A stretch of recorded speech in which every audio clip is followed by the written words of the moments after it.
तुम मेरी कॉल भी नहीं उठाओगे। और टोटल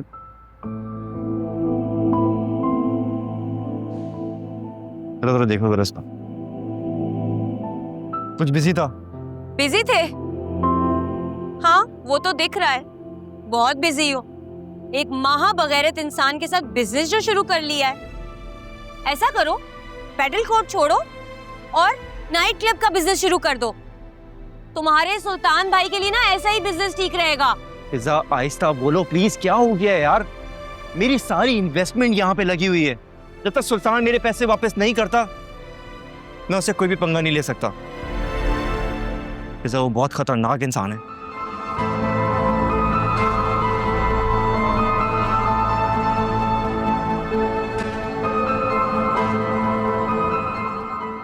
कितनी इन्वेस्टमेंट लगी है? 40 लाख रुपए लगे ना तुम्हारे? क्या ये 40 लाख रुपए की कीमत है मेरी इज्जत की? कैसी फालतू बातें कर रही हो यार? तुम मेरे लिए सबसे ज्यादा अहम हो, लेकिन इस वक्त मेरे लिए फर्स्ट प्रायोरिटी मेरा बिजनेस है। ओहो, नाउ आई गेट इट। अभी प्रायोरिटी तुम्हारा बिजनेस है, उसके बाद मैं होंगी, फिर कुछ और।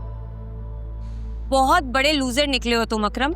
फिजा लाइफ में कभी कभी कुछ पाने के लिए कुछ कॉम्प्रोमाइजेस करने पड़ते हैं। जानते हो अपनी होने वाली बीवी की इज्जत पर कॉम्प्रोमाइज करने वाले मर्द को क्या कहा जाता है? क्या कहा जाता है बताओ, क्या कहा जाता है? सोसाइटी में ना सिर्फ उसकी इज्जत की जाती है जिसकी जेब में पैसे होते हैं। That's it.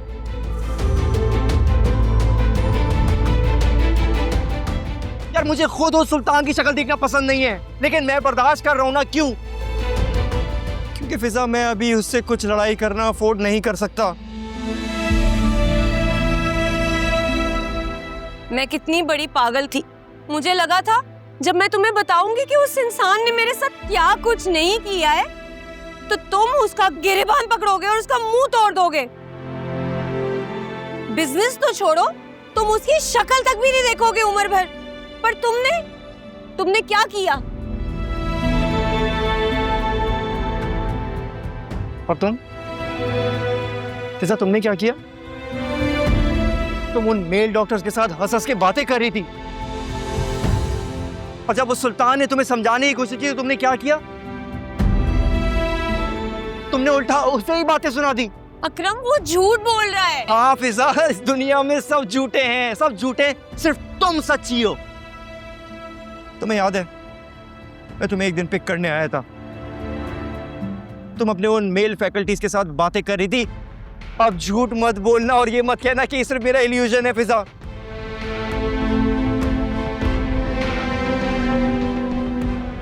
तुम्हारे दिमाग में इतनी गलाजत भरी होगी मैं सोच भी नहीं सकती थी। अगर एक मर्द और औरत इकट्ठे काम कर रहे हैं इसका मतलब ये नहीं होता कि उनका कोई चक्कर चल रहा है।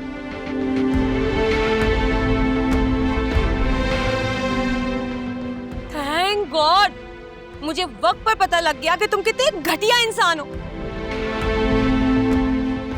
बहुत अफसोस हुआ है मुझे अफरम, बहुत अफसोस। फिजा, सुल्तान माफी मांगना चाहता है, उसके साथ बैठ के कॉम्प्रोमाइज करते हैं, सोल्यूशन फाइंड आउट करते हैं प्लीज।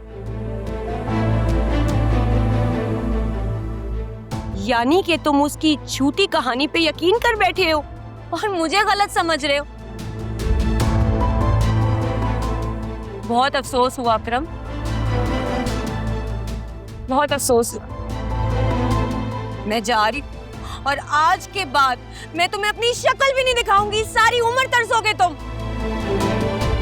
क्या करूं बताओ, क्या करूं? ये सब कुछ बंद कर देता हूं, बस सड़क पे आ जाता हूं।